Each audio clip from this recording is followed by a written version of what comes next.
We are learning about alcohols in this chapter, and more than that, not just alcohols, but we'll be looking at compounds that contain oxygen and a sulfur thrown in, but mostly oxygen, and we call that oxygen a heteroatom. Hetero prefix meaning different, right? So different than carbon and hydrogen, which is what our hydrocarbons normally have. So that's what we'll be looking at here on this page. Especially we'll be looking at all the different functional groups, and then throughout the chapter we'll see some of the reactions that alcohols go through also. So let's start over here with alcohols.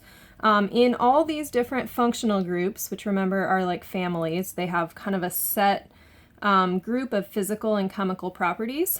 In these functional groups, we see that there is this R. So you can see R's all over here. And R just stands for the rest of the molecule. So you can see every alcohol has this OH, which I've highlighted in yellow for you here. And I can spot those throughout the page here. So there's a whole bunch of alcohols. And the rest of the molecule, the R, looks different in all of them, but they all belong to that alcohol or hydroxyl group. So rest just means I can vary the rest of it, but I'll always see that OH. So looking at these alcohols here, you're not going to have to name alcohols, but there are some patterns that would seem familiar. So this first one here is 1-propanol. Prop because there's 3 carbons, all because it's an alcohol, and then 1 to tell us that that hydroxyl or alcohol group is connected to the first carbon. And we always want the smallest numbers on those functional groups. So this would be 1-propanol, just for example. Another piece that we can do with these alcohols is convert them to skeletal structure. So 3 carbons, 1, 2, 3, and then the OH is connected to the second carbon. This is a mess, right? But let's pick out this middle carbon here is connected out to 1, 2, 3 other carbons, and then I have that OH there. And you'll notice in skeletal structures, and sometimes even you'll see online the expanded structures, we don't put those Lewis dots on the oxygen. So couple things to look at there. Another thing we want to look at with these alcohols is we want to classify them as primary, secondary, and tertiary. And those look like 1 degree, 2 degree, 3 degree.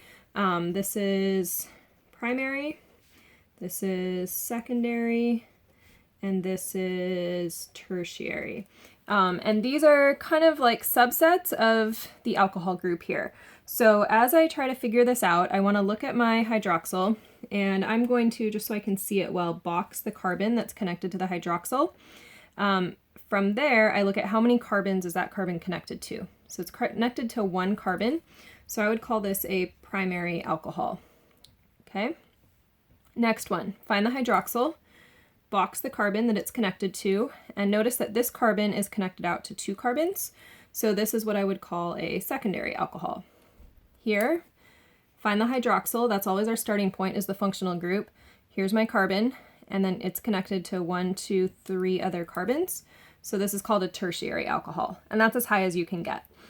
So you've got some space to practice down here, looking for that primary, secondary, tertiary, and also just identifying where's that hydroxyl. That's the first thing you want to do, and really highlighting it or something is a good strategy.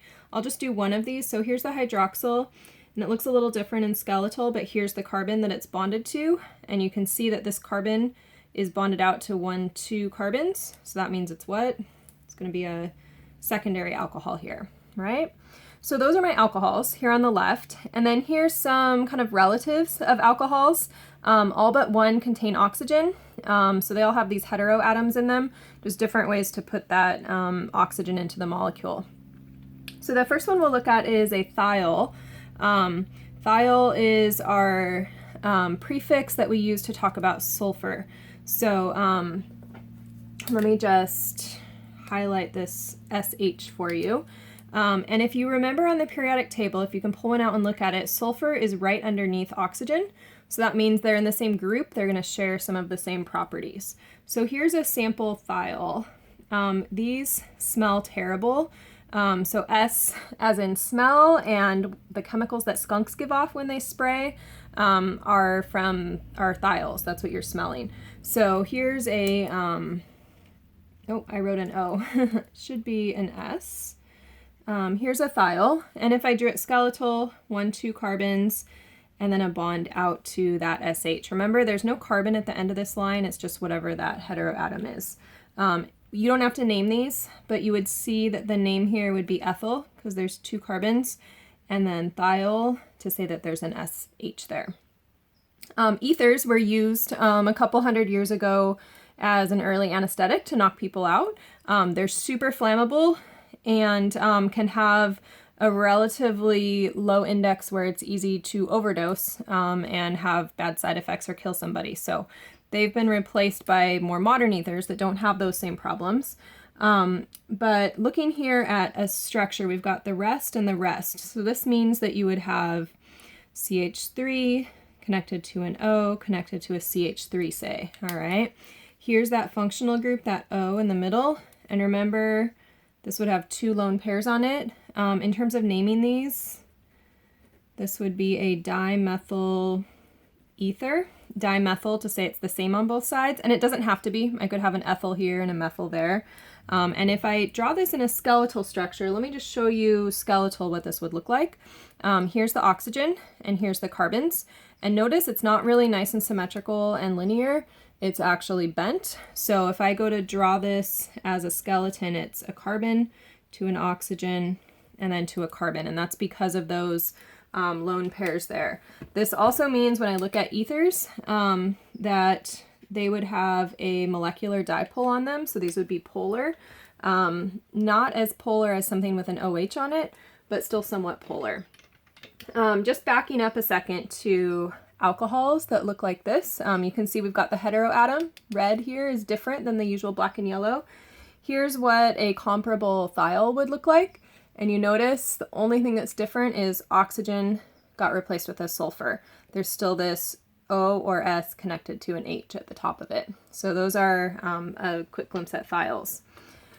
The last 2 functional groups we want to introduce here are aldehydes. You've heard of this. An example is formaldehyde. So some of the names you've heard, you've maybe not realized they were just an organic functional group. These look tricky when they're written kind of typeset out. I won't generally give you that. You'll see these from me in a couple different ways. Here is, for example, a condensed structure of an aldehyde, and this is propanal. So I've got that al as an aldehyde.